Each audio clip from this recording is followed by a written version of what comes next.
Assalamualaikum warahmatullahi wabarakatuh. Kita bertemu lagi dalam materi pendidikan jasmani, olahraga, dan kesehatan. Untuk kali ini kita akan belajar mengenai latihan dan pengukuran kebugaran jasmani. Apa sih kebugaran jasmani itu?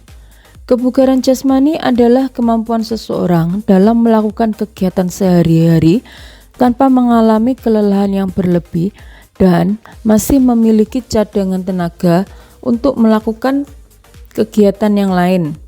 Tingkat kebugaran jasmani seseorang sangat menentukan kemampuan fisik seseorang dalam mengatasi aktivitas sehari-hari. Semakin tinggi tingkat kebugaran jasmani seseorang, maka semakin bagus pula kerja fisiknya. Manfaat kebugaran jasmani: yang pertama, menjaga kesehatan tulang. 2. Menjaga berat badan. 3. Memperbaiki suasana hati. 4. Mengontrol kadar gula darah. 5. Mengurangi stres dan depresi. 6. Mengurangi risiko kardiovaskuler. 7. Meredakan rasa sakit. 8. Menyehatkan sistem kerja otak. 9. Memperpanjang usia. 10. Menyehatkan kulit. Komponen kebugaran jasmani: yang pertama adalah daya tahan, kedua kecepatan, ketiga kekuatan, 4 koordinasi, 5 kelincahan, 6 kelentukan, 7 keseimbangan, 8 daya ledak, 9 kecepatan reaksi.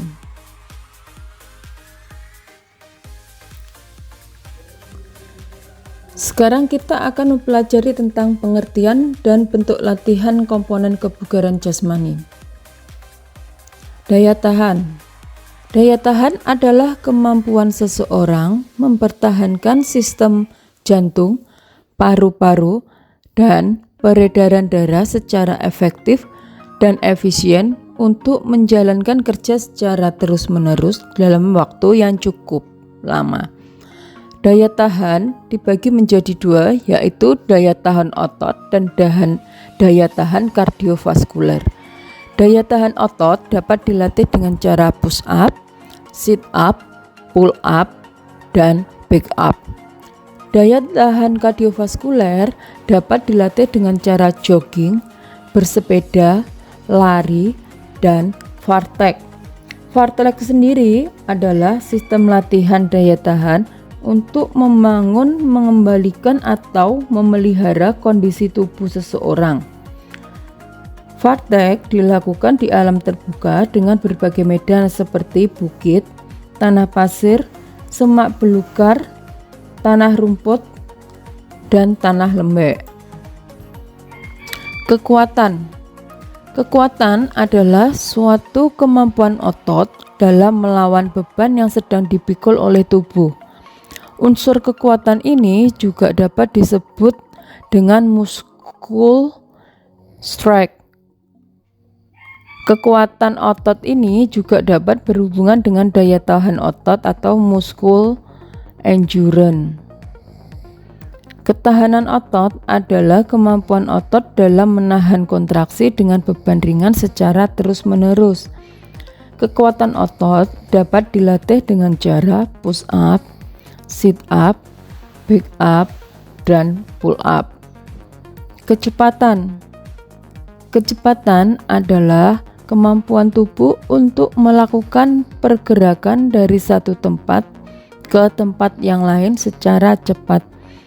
Kecepatan dapat dilatih dengan 3 cara. Yang pertama, lari sprint berulang-ulang 5 kali dalam jarak 10 meter. Kedua, lari sprint berulang-ulang 3 kali dengan jarak 20 meter. Yang ketiga, lari sprint berulang-ulang 2 kali dengan jarak 25 meter. Koordinasi. Koordinasi adalah suatu kemampuan tubuh untuk melakukan aktivitas atau gerakan dengan efisien dan tepat.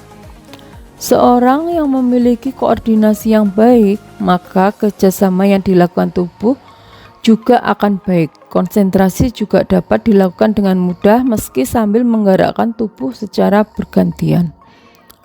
Kelincahan.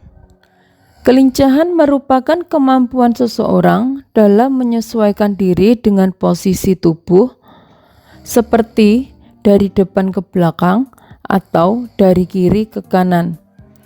Bentuk latihan untuk melatih kelincahan: yang pertama, lari zigzag dengan bolak-balik atau disebut juga salteran. Kedua, latihan lari zigzag. Ketiga, latihan menggunakan reaksi beban gerak. 4.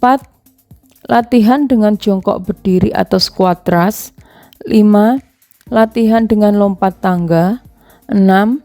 Latihan dengan menggunakan agility ball.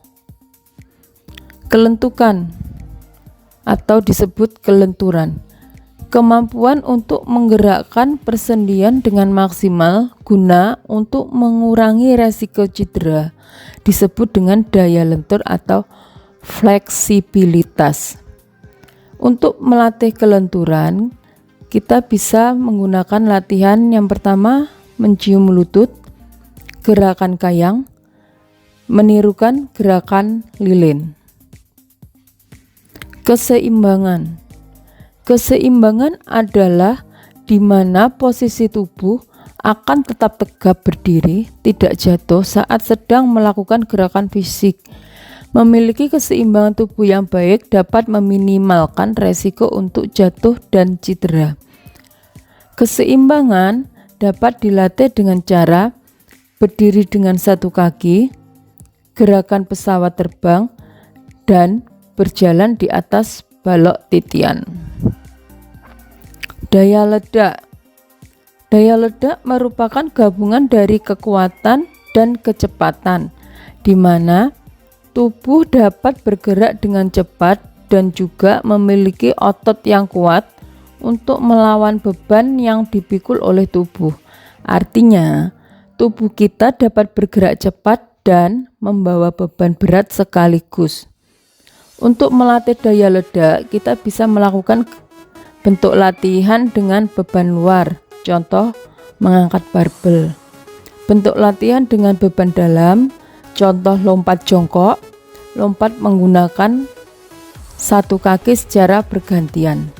Yang ketiga adalah plyometrik, yaitu lompat menggunakan balok tumpuan.